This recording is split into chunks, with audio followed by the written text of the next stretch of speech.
ver palestra, né? Não para falar.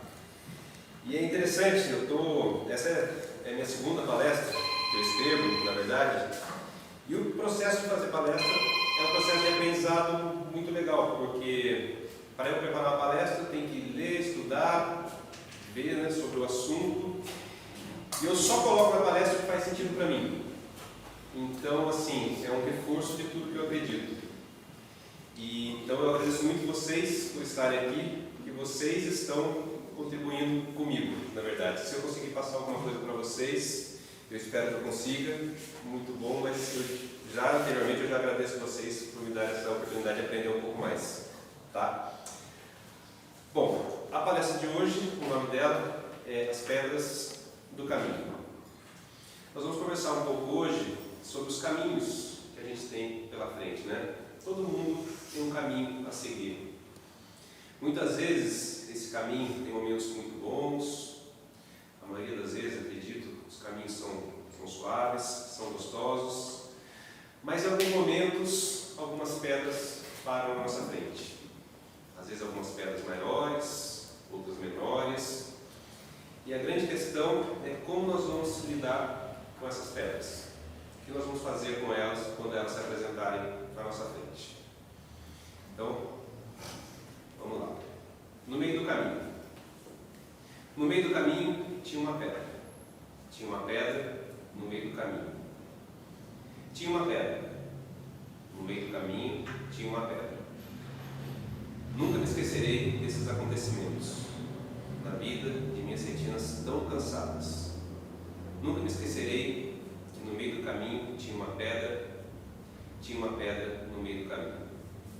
Essa poesia, escrita por Carlos Drummond de Andrade, ela foi publicada pela primeira vez em 1928, numa revista chamada Antropofagia, uma revista que era à frente do movimento modernista brasileiro. Ele era a cara do movimento modernista brasileiro. Inicialmente não foi uma poesia muito bem aceita, não foi muito bem compreendida, era muito vista como uma poesia essencialmente simples, muito repetitiva, né? Caminho, pedra, pedra, caminho. Mas o que poucos sabem é que, na verdade, um ano antes, Carlos Drummond, juntamente com sua esposa, eles estavam aguardando o nascimento do primeiro filho deles. A gestação correu tudo bem, o parto também, mas a criança, Carlos Flávio, nasceu com a saúde muito frágil e apenas 30 minutos após o nascimento veio a desencarnar. E imerso nessa tragédia pessoal, Carlos Drummond escreveu essa poesia. Se vocês repararem, dentre esses versos que se repetem muito, pedra, caminho, caminho, pedra, existe um que se repete mais, aliás, tem um que se destaca, que eu nunca me esquecerei desses acontecimentos na vida de minhas retinas tão fatigadas. Então é sobre isso que ele fala.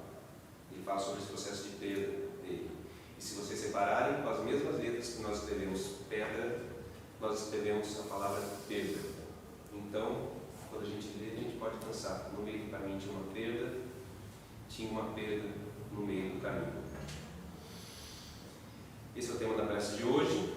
Nós vamos fazer uma analogia com muitos pontos do capítulo 5 do Evangelho segundo o Espiritismo, que é o caminho que fala sobre os bem-aventurados, os aflitos.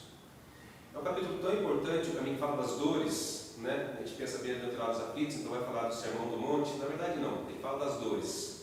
Se nós pegarmos o Evangelho segundo o Espiritismo, ele tem 28 capítulos, e com exceção do último, que é uma coletânea de preces, esse é o capítulo mais longo, é o que foi dedicado com maior importância. É o capítulo que trata das dores. Quem não tem as suas dores, né? Quem de nós não se deparou com as pedras do caminho, com as dores do caminho, com as perdas do caminho? Mas é importante saber o que nós estamos fazendo com elas. Como nós estamos nos portando diante dessas pedras, dessas dores. Será que nós podemos nos transformar de alguma forma para melhor ou para pior com essas pedras? Como entender e aceitar que para algumas pessoas a vida parece uma sucessão de sabores?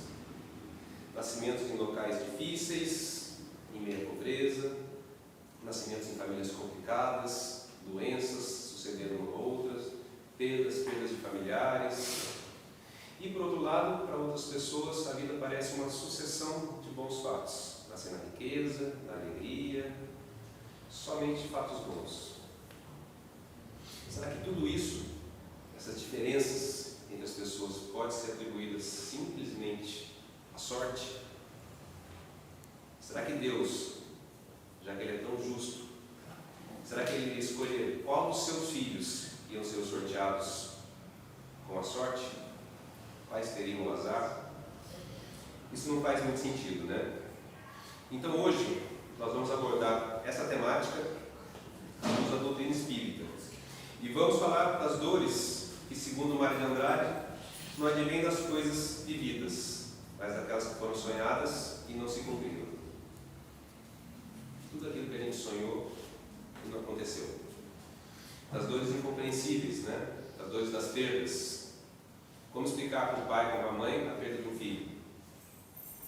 Como explicar para companheiros de uma vida toda que de uma hora para outra aquele companheiro que esteve ao seu lado 50, 60 anos simplesmente não está mais ao seu lado?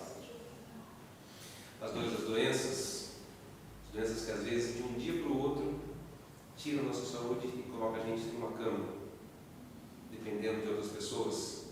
Ou aquelas doenças que vêm pouco a pouco nos debilitando, tirando nossa autonomia, e depois de 15, 20 anos nós estaremos também ali numa cama. As dores dos vícios. Os vícios muitas vezes que não acometem apenas a pessoa que está diretamente envolvida, mas todo um ciclo familiar, de amizades, enfim. Como a doutrina espírita pode nos explicar tudo isso, todas essas diferenças? Eu tentei inicialmente dividir, organizar em 6 pontos o que a doutrina espírita nos diz a respeito das dores, o porquê das dores, como nós devemos nos portar diante delas. O primeiro ponto para a gente entender essa questão é a reencarnação. A reencarnação, na verdade, é um dos pilares da doutrina espírita. Ela nos fala sobre a continuidade da vida, ou seja, sobre a pluralidade das existências. Nós temos apenas uma vida, nós somos um espírito único, mas nós temos diversas existências, ora encarnados e ora desencarnados. Esse é um pilar e é o primeiro ponto para nós entendermos. Essa questão da pluralidade, da reencarnação, na verdade é muito mais antigo. Kardec veio com a doutrina espírita, o livro dos Espíritos, em 1857, ele veio com o Auxílio dos Espíritos dissecar isso para a gente, mas existem conhecimentos muito mais antigos. Quem teve na palestra pela rádio esse final de semana, ele falou um pouco sobre os Vedas, e eu vou tocar também alguns pontos do que ele falou, mas baseado em 2 livros da doutrina, A Caminho da Luz, psicografado por Chico, sob orientação de Emmanuel, e Depois da Morte, de Leon Denis. Baseado nesses livros, eles vão nos contar que o conhecimento dos Vedas é um conhecimento que tinha na Índia há mais de 6.000 anos. Na verdade, não se sabe quando começou. Alguns estudiosos falam coisa até de 15.000 anos. E era um conhecimento que antigamente ele era oral, não se escrevia, né? Esse conhecimento, há cerca de 4.000 anos, ele começou a ser escrito num livro que para os indianos seria chamado de Mahabharata. É como se fosse a Bíblia para a gente. Eles organizaram todos os conhecimentos, eles acreditavam em reencarnação, em comunicação com os encarnados, na continuidade da vida, eles acreditavam em tudo que a gente acredita. Dentro do Mahabharata, desse livro, existe um capítulo que chama Bhagavad Gita, que é onde estão incluídos os ensinamentos de Krishna. Eu vou ler para vocês um pedaço do que Krishna fala. Ele fala o seguinte: o corpo envoltório da alma, que aí faz a sua morada, é uma coisa finita, ou seja, o corpo acaba. O destino da alma depois da morte constitui o mistério dos renascimentos. Então, para Krishna é muito claro. Há 4.000 anos isso foi escrito. O corpo é algo finito e após a morte o mistério da alma segue o mistério dos renascimentos. Esse conhecimento da Índia, dos Vedas, ele caminhou, ele foi até o Egito. E o cerne do Egito é baseado num homem chamado Hermes Trismegisto. Esse conhecimento ele era muito fechado. Apenas poucas pessoas tinham acesso a ele, não era algo que estava escrito e era distribuído para a população. Quando a gente fala de algo hermeticamente fechado, a gente se refere a Hermes Trismegisto, ou seja, algo extremamente fechado. Dentre os conhecimentos de Hermes, tem um que diz o seguinte: sou tua alma divina e isto é o livro da tua vida. Ele encerra páginas cheias das tuas existências passadas e as páginas brancas das tuas vidas futuras. Ou seja, o que é isso? É a é reencarnação, suas vidas futuras. Os gregos também falam muito sobre isso. O conhecimento, diz que Pitágoras foi até o Egito, teve conhecimento com Hermes e trouxe para a Grécia. Então Pitágoras fala sobre reencarnação, Sócrates fala sobre reencarnação, Platão fala sobre reencarnação, e Platão escreve no seu livro A República, no final do livro, ele escreve o seguinte: almas divinas, entrar em corpos mortais e de começar uma nova carreira. Ou seja, almas, reencarnem para começar uma nova carreira. Depois que você me pergunta quando eu faço a palestra, o pessoal tem. Eu tenho 47 anos, já tenho metade da minha idade. Vocês conhecem Asterix? Alguém já leu Asterix, viu o desenho? Então vamos lá. Eles eram os gauleses, né? Eles eram os adversários mais temidos dos romanos. Eles eram tidos como imbatíveis. Os gauleses, eles eram regidos pelos druidas. O druida do Asterix era o Panoramix. Ele era o druida, ou seja, era o tutor religioso deles. Eles acreditavam também na existência progressiva da alma. E eles não davam muita importância para o corpo. Eles eram tidos como invencíveis porque eles iam para a guerra, como eles não se importavam com o corpo, eles iam para a guerra cantando, como se fosse para uma festa. Eles não tinham o menor apego ao corpo deles. Tanto é que os guerreiros gauleses que eram abatidos, eles ficavam. Eles não voltavam, os que sobreviviam não voltavam para cuidar dos corpos, eles simplesmente deixavam os corpos para trás. Isso causava um certo terror nos romanos. Como assim? Eles não cuidam dos corpos? Não, para eles não faz o menor sentido. O corpo é apenas um veículo que a alma utiliza e vai utilizar outros mais para frente. Tendo em vista essa questão da reencarnação, nós vamos para o segundo ponto, que é o porquê a gente precisa reencarnar. E o segundo ponto fala sobre a evolução espiritual. A evolução espiritual é o seguinte: tem a questão 115 do Livro dos Espíritos, que ela nos diz assim: Deus criou todos os espíritos simples e ignorantes. Deu a cada um deles uma missão, a fim de esclarecê-los e conduzi-los progressivamente à perfeição. Ou seja, todos nós que estamos aqui fomos criados simples e ignorantes lá atrás. Não é no começo dessa vida, nós fomos muito mais primitivos. E nós estamos num caminhar, uma evolução. Essa evolução, ela existe em vários graus, vários níveis, não tem como metrificar isso aí. Mas no Livro dos Espíritos, Kardec ele organiza, os espíritos organizam mais ou menos para Kardec em 10 níveis, que vão desde os espíritos impuros até os puros. Então nós estamos em algum ponto dessa caminhada, mais do meio para baixo do que do meio para cima, provavelmente ainda. Mas nós precisamos reencarnar para isso, para fazer a nossa evolução. A evolução é sempre constante, nós nunca retroagimos. Então hoje eu sou um pouco melhor do que eu era ontem. Isso é uma lei. Nós sempre vamos evoluir e ser um pouco melhor.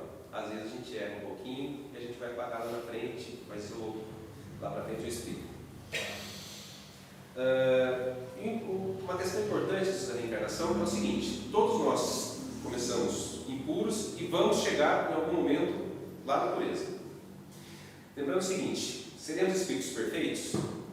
Uma perfeição relativa, porque a perfeição absoluta, quem tem é Deus. Nós chegaremos a uma perfeição relativa depois de inúmeras, talvez centenas, talvez milhares de encarnações. Mas nós temos algo que chama livre-arbítrio.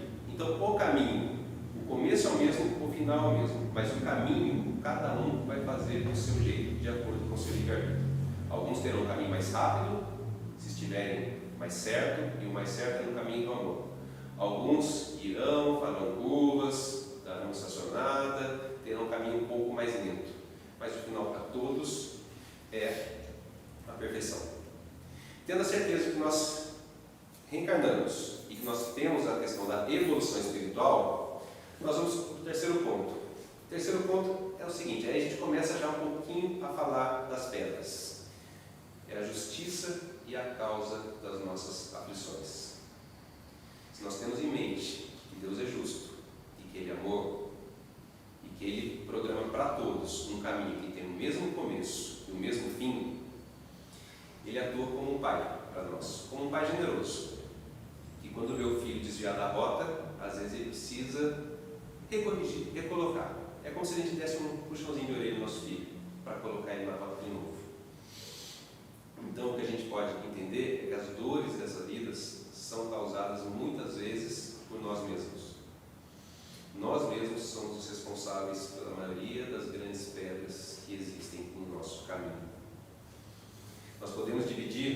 causas em causas atuais das aflições e causas anteriores das aflições. As causas atuais, elas são decorrentes dessa vida, são decorrentes dos excessos. Tudo que a gente fala assim, se eu tivesse feito diferente, eu não teria acontecido isso, é uma causa atual. Por exemplo, se eu uso um excesso de bebida alcoólica a vida inteira e no final da vida eu tenho um problema de saúde, câncer de estômago, problema hepático, quem causou isso? Eu causei uma causa atual, é dessa vida. Se eu tenho um filho, uma filha, e simplesmente, enquanto eles estão comigo, morando em casa, eu não dou atenção para eles, eu não tenho uma relação de vínculo, se no futuro, talvez eu precisando deles, a gente não tem mais seguinte, eles se distanciam de mim, isso é uma causa atual dessa existência. A minha falta de cuidado talvez tenha afastado eles de mim no momento que eu precisasse. A outro tipo de causa são as causas anteriores, ou seja, como o próprio nome diz, ele não é atual, ele não vem dessa encarnação, ele vem de vidas passadas. Como que a gente pode explicar, por exemplo, o nascimento de crianças com malformação? O que elas fizeram? Como nós podemos explicar crianças que nascem e em ter idade ainda muito novos desencarnam? Não é uma causa atual. Né? Como explicar que algumas pessoas nascem em locais extremamente frágeis, locais de guerra, com famílias desestruturadas, em meio à violência? Não dá para atribuir isso à pessoa que nasceu a essa vida. Tudo isso está relacionado a uma lei que chama Lei das Compensações. Tá? Na verdade, nós temos chance de reparar nessa vida erros que nós cometemos em vidas passadas. Por exemplo, uma pessoa que é muito orgulhosa nessa vida, ela pode, talvez, numa vida seguinte, para corrigir essa questão do orgulho, vir numa vida, numa certa situação mais humilhante, passar por humilhações nessa vida, para tentar corrigir essa questão do orgulho. Uma pessoa que talvez tenha muito dinheiro, mas que seja egoísta com o dinheiro, que não cuide de quem está junto dele, que só se preocupe com o dinheiro acima de qualquer coisa, pode talvez vir numa próxima encarnação uma situação de privação financeira, privação. Uma pessoa que de repente é um mau filho, que tem um pai e uma mãe que dão amor, mas que só dá trabalho, enfim, é um mau filho, pode vir numa próxima encarnação uma situação oposta. É importante falar que assim, não é que Deus é um Deus mau e que vai simplesmente estar sempre cobrando o que a gente faz de errado. É como se fosse uma lei de Italião, aquele olho por olho, dente por dente, mas muito abrandada. É como se a gente devesse R$1.000, mas Deus fala assim, me paga 10, que está tudo certo. Porque se tivesse pagar tudo que a gente erra, a gente não conseguiria andar muito para frente. Então é muito abrandado. Deus é muito misericordioso, né? Existe também algo importante nesse ponto, diferenciar provas de expiações. Expiação seria, entre aspas, pagamento pelos erros que nós cometemos no passado. Então, como eu disse, eu fui uma pessoa avarenta, talvez eu tenha que aprender a ter uma dificuldade financeira na próxima vida.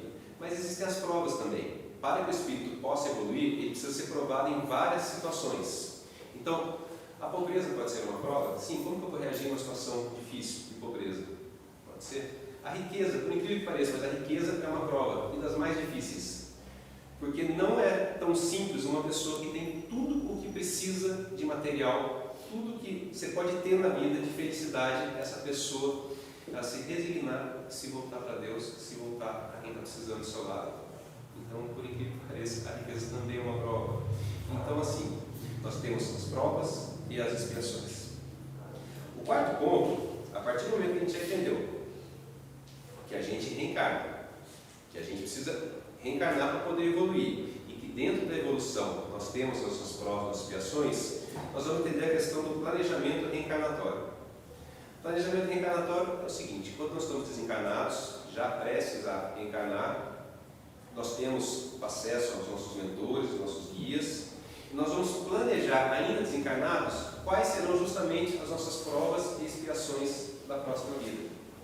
Então é nesse momento do planejamento que nós vamos, juntamente com eles, definir quais os pontos principais, não todos, mas os principais dessa nossa próxima jornada. A questão 866 do Livro dos Espíritos diz: tu mesmo escolhe a tua prova. quanto mais rude ela for e melhor a suportares, mais te elevarás. Então, se nós mesmos escolhemos, por mais que pareça difícil, por mais que seja dolorido muitas vezes, nós vamos aceitar com resignação. Se no momento que a gente está no plano espiritual, que a gente tem uma visão muito maior, a gente topou essa prova, é porque realmente ela tem um propósito para a gente. Ela tem um caminho, ela vai nos elevar mais para frente. O quinto ponto é, eu acho que é a cereja do bolo, que é a lei do esquecimento do passado. Então nós escolhemos nossas provas e nós vamos encarnar. Só que quando a gente reencarna, é colocado o que se chama de véu do esquecimento. A gente não lembra mais, a gente não lembra nada que a gente combinou, a gente não lembra das vezes passadas, com raríssimas exceções, pessoas que têm esse conhecimento, mas a gente não lembra. E qual a função da gente esquecer do passado? Duas funções principais. A primeira é nos proteger de nós mesmos. Quem nós somos no passado? Se nós sempre somos um pouquinho melhor em cada encarnação, então quer dizer que nas anteriores eu fui sempre um pouquinho pior do que eu sou hoje. Como será que a gente ia lidar sabendo quem nós fomos lá atrás? Quanto de mal nós fizemos? E muitas vezes, quanto de mal nós já fizemos para a pessoa que encarnou do nosso lado? Que muitas vezes a prova está em encarnar ao lado de pessoas que nós temos algo para resolver. O outro ponto, além de nos proteger e proteger quem está ao nosso lado, é a questão que eu diria que é como se fosse uma escola, é o teste.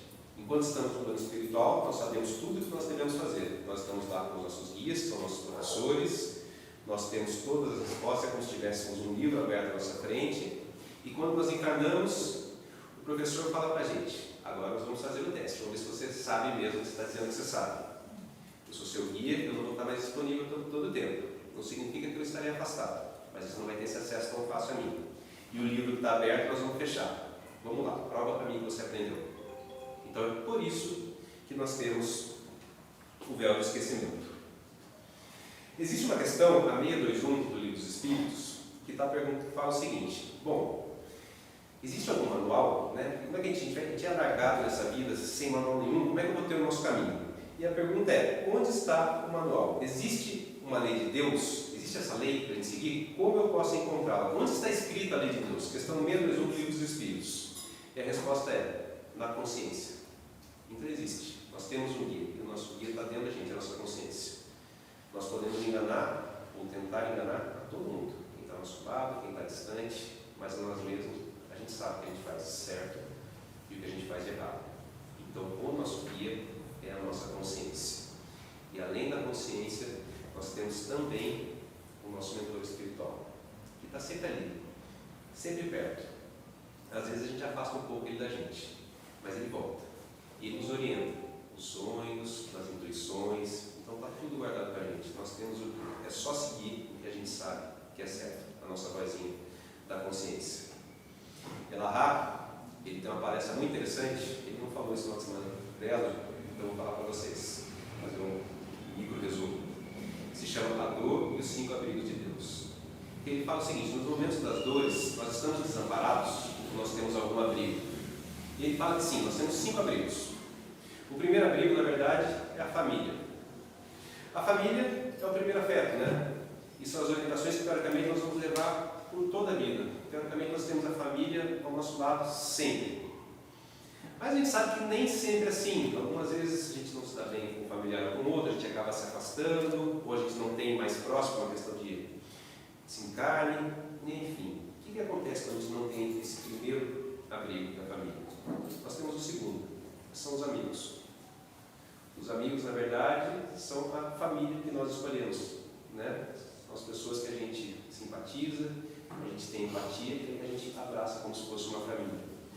Os amigos podem dar excelentes conselhos, mas nem sempre é assim. Às vezes nós escolhemos nossa amizade de uma maneira meio equivocada. E não podemos contar também com esse segundo abrigo de Deus, que são os amigos. Então nós vamos para o terceiro, a ajuda dos profissionais. A ajuda profissional pode incluir psicólogos, médicos, centros de ajuda, casas espíritas, palestras. Sempre que tem, se você procurar um grupo de apoio, como a Rosana faz, sempre vai ter um grupo, vai ter um profissional que pode ajudar a gente. Mas se você falar, Guilherme, mas eu não acho lugar nenhum, eu não tenho condição financeira de procurar um psicólogo, um psiquiatra, um médico, um terapeuta, eu teria um quarto-abrigo? Sim, o quarto-abrigo é o que eu falei agora há pouco para vocês. São nossos mentores, nossos guias espirituais. Nós temos a certeza que do outro lado sempre tem alguém que zela por nós e que está ali para nos ajudar. Basta que a gente consiga se conectar. Quando a gente desvia muito caminho, eles se afastam um pouco, mas basta a gente chamar, eles acham uma colaboração, eles voltam, eles nos auxiliam. E tem o quinto abrigo, esse talvez seja o mais poderoso. O quinto abrigo é a fé. A fé, na verdade, é a nossa conexão com Deus. Ela é independente de local, de religião, enfim, para nos conectarmos com Deus, basta nós mantermos o silêncio e elevar nosso pensamento e nós chegaremos até Ele. A nossa fé é o nosso quinto e talvez o nosso mais poderoso abrigo. Então tá bom, eu já entendi que a gente reencarna, né? Que a gente evolui, que existe uma justiça, que existe planejamento reencarnatório, que tem essa lei de esquecimento, a gente tem alguns abrigos. Posso sofrer então? Pode vir sofrimento, que passei por sofrimento, que tem minha dívida, está resolvido? Não. Porque tudo vai depender da maneira como nós passamos pelos sofrimentos. Existe o mal sofrer e existe o bem sofrer. O mal sofrer significa se manter em desânimo perante a dor, perante as pedras, sem fé. É não enxergar na dor uma possibilidade de crescimento. É olhar para a dor e enxergar ela como um obstáculo, não como um degrau. O mal sofrer significa basicamente passar e se entregar. Eu costumo comparar o mal sofrer com... Existe um mito grego que chama mito de Sísifo. Alguém conhece? Alguém já ouviu? Sísifo. Então, para quem não conhece, eu vou falar. Sísifo era o seguinte, ele era tido, nesse mito, como o mais inteligente, o mais esperto dos homens na Grécia Antiga. Certa vez, Sísifo estava parado e viu Égina. Égina era filha de Asop, o deus dos rios. Viu que ela foi sequestrada por uma águia a mando de Zeus, que era o grande deus do Olimpo grego. E Sísifo viu uma grande chance de se dar bem ali. Ele falou, opa, foi sequestrada, vou falar com Asop, o deus dos rios. Ele falou, Asop, é o seguinte, eu sei o que aconteceu com a sua filha, você está preocupado, eu posso te contar, mas em troca eu quero que você coloque uma nascente de rio em minhas terras. Ele era ok. E Asop falou, tudo bem, Sísifo, eu faço essa nascente. O que aconteceu com a minha filha? E ele contou, sua filha foi sequestrada a mando de Zeus. Asop foi até Zeus, tirou satisfação porque fez isso, houve uma briga, e Zeus ficou assim com Sísifo. E enviou Tânatos, o deus da morte, em punição para levar Sísifo para o reino dos mortos.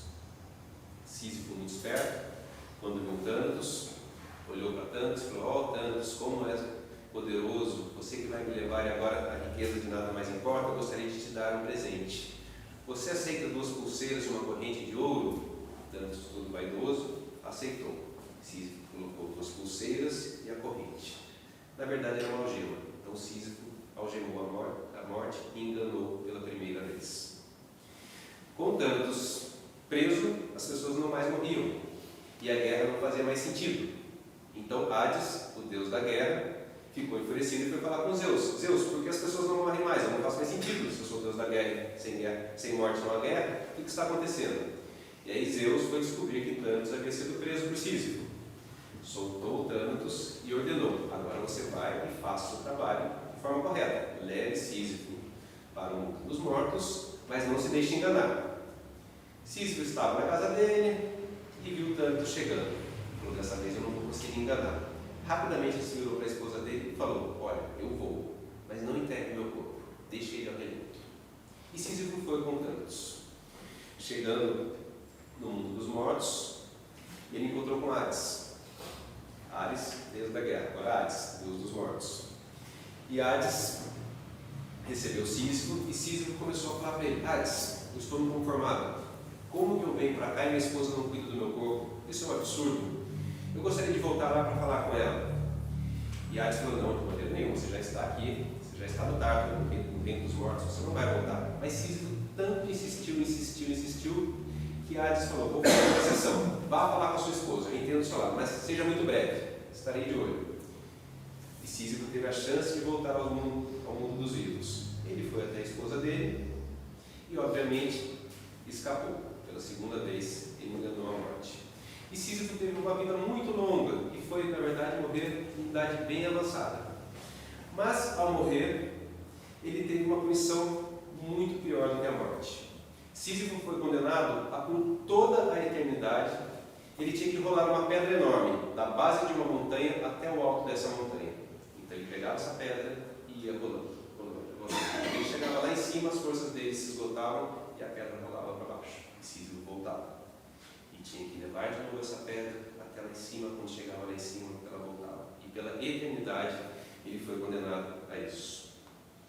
Se vocês separarem, essa história do Sísifo que se repete, esse sofrimento de ele voltar, era uma representação clássica do mal sofrer.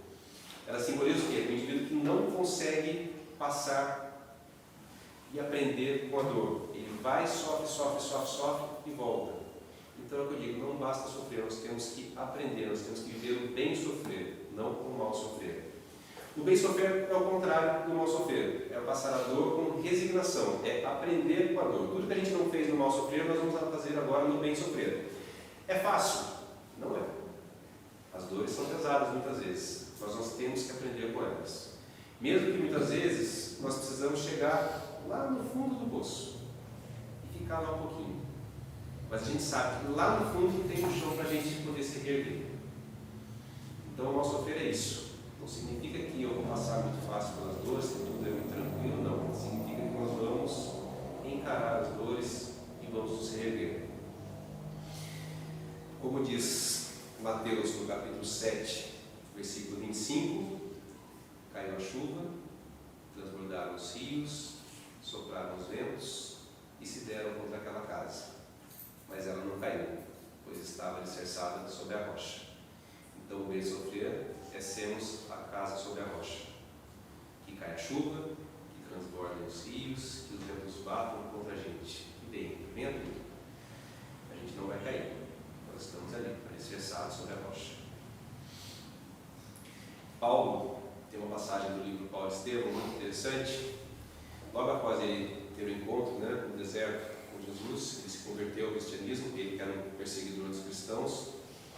E no primeiro momento ele não era aceito, nem pelos cristãos, pois eles não acreditavam que esse grande, como é que esse senhor que sempre perseguiu a gente, agora virou um cristão. Então ele não era aceito na casa dos cristãos. E ele voltou para Tarso para conversar com o pai dele, falar: meu pai sempre me apoiou, vou conversar com ele, vou explicar tudo o que aconteceu no meu encontro no deserto, e meu pai vai me entender. Ele conversou com o pai dele, e o pai dele simplesmente mandou ele embora. Ele falou: não, eu não aceito. Você que era para ser um judeu, chefe, um líder do Sinédrio, agora falando que é cristão, eu não sou mais seu pai, vai embora de casa. E Paulo começou a caminhar, devagar, certa vez ele encontrou uma caverna, entrou e dormiu. E durante o sono ele encontrou com Abigail e Estevão e conversou com eles. Ele falou: não sabia o que fazer, o que eu faço? Eu sou rejeitado por todos, eu já entendi a minha missão, que é servir a Cristo, mas eu não sou aceito nem pelos cristãos. E qual foi a mensagem de Abigail para ele? De Paulo: ame, trabalhe, perdoe e espere. Espera. Muitas vezes o que a gente tem para fazer no primeiro momento é esperar. Mas não esperar de braços cruzados.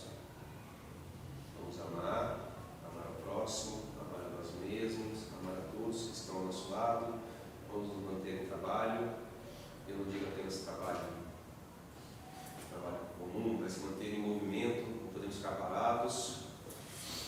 Vamos perdoar nós, perdoar todos, e vamos esperar. Em algum momento, essa dor vai passar. Aquele que sofre bem, recebe mais para frente toda a graça, toda a conquista desse sofrimento. Como diz Nietzsche, filósofo alemão, quando chega a hora do declínio: feliz daquele que rememora o seu passado e vê que aceitou as suas provas com resignação e suportou com coragem. Como eu digo sempre, a dor é um convite ao crescimento. Crescer ou não crescer depende de cada um de nós. Muitos não saberão lidar com a dor. Muitos não conseguirão. Alguns se encolherão, outros ficarão revoltados, outros guardarão essa dor tão lá dentro, que em algum momento ela vai sair, em forma de uma doença, de uma depressão, enfim. No momento que as grandes dores chegarem, vamos nos recolher. No momento, vamos nos recolher, tentar aprender as lições dessa dor, vamos ficar quietinho ali. O que a gente tem que aprender com elas?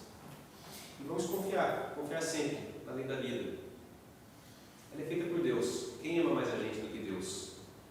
É confiar em Deus como quem confia, talvez, no médico, que faz, o médico receita aquele remédio amargo, mas que a gente usa, porque sabe que ali é a única chance nossa da cura. Então as dores são esses remédios amargos, nós temos que tomar de vez em quando, para nos curarmos, para evoluirmos. Nessa reta final, eu gostaria de falar para vocês, como a Rosana falou, a gente conhece ela no grupo, um pouco menos como palestrante, mas como o Guilherme, que também tem suas dores profundas, bem profundas. Como o Guilherme, que também, talvez como alguns de vocês, ou muitos de vocês, entrou um dia pela porta do centro espírita, destruído pela dor. Existem algumas dores, que na verdade deixam cicatrizes, as dores mais fortes. Eu posso dizer que tem dores que arrancam pedaços da gente. Muitas vezes, nosso melhor pedaço. E eu posso garantir que assim, não é fácil, Não é fácil para ninguém, mas é possível recomeçar, é perfeitamente possível recomeçar. E qual a dor mais forte? Não existe dor mais forte. A minha, a sua, cada um tem uma dor. Certa vez recebi uma carta de um espírito muito amado que me dizia: a dor maior não se mede pelo acontecimento, mas pela descrença, pela falta de entendimento. Então não é o tamanho do acontecimento que vai dizer quem tem a dor maior. É o quanto você entende dela, o quanto você é descrente, é isso que vai dizer. Se a gente consegue entender o porquê das dores, a gente consegue suportá-las melhores. Não existe um caminho único para a cura. Cada um vai ter o seu caminho para curar as suas dores. Eu posso dizer que no meu caso, alguns fatores foram fundamentais. Primeiro, nunca passou pela minha cabeça desistir, nem no pior momento. Desistir não é uma opção. No momento mais difícil, ainda que com muita dificuldade, eu me recolhi, eu e minha esposa, e a gente decidiu: nós vamos levantar a cabeça. Como eu não sei, mas nós vamos seguir em frente. O segundo ponto é o conhecimento. O conhecimento liberta. Eu posso dizer que, desde a minha dor profunda, eu me joguei nos livros. Eu leio praticamente todo dia. E o conhecimento, para mim, vem da doutrina espírita. Essa doutrina que fala sobre reencarnação, sobre evolução, para mim, é a mais consoladora. O conhecimento está na leitura, mas algumas pessoas talvez não tenham facilidade de leitura, talvez não gostem de ler. Ele está também, hoje na internet, nós temos palestras de alta qualidade, basta procurar quais as fontes corretas, na internet é um manto de coisa boa, coisa ruim também, então tendo as fontes corretas, nós temos excelentes palestras, fontes de conhecimento, as casas espíritas, grupos de apoio, são sempre locais onde a gente pode buscar o conhecimento que liberta a gente. O terceiro ponto é o apoio irrestrito dos familiares, dos amigos e dos novos amigos que a espiritualidade vem trazendo a dedo. Sandra, Cirilo, mais alguns. Posso citar uns 10 aí pelo menos. E que viram se transformar em verdadeiros companheiros nesse trajeto aí com a gente. Nos seguem, nos amparam, nos cuidam. E o principal, a certeza absoluta do reencontro. A certeza de que existe uma vida após a morte. A certeza que nossos amados eles podem interagir conosco e que eles nos aguardam, de braços abertos. Eles nos aguardam. E que se em algum momento o tempo parece que demora muito para passar, que o tempo não passa, está demorando, a gente pensa, o que é o tempo de uma encarnação perto da nossa eternidade espiritual, da eternidade da alma? É rápido, parece que não é, mas é muito rápido. É apenas uma encarnação. Portanto, eu gostaria de ressaltar que todos nós vamos encontrar as nossas pedras. Mas quando aquelas realmente grandes aparecerem, se no primeiro momento nós olharmos para elas e acharmos elas intransponíveis, infinitamente grandes, nesse primeiro momento, vamos nos recolher, vamos sentar do lado dela, aproveitar um pouco da sombra e vamos ficar lá. Num segundo momento, já um pouco mais fortes, quem sabe essa pedra que era infinita, ela já começa a ficar um pouco menor.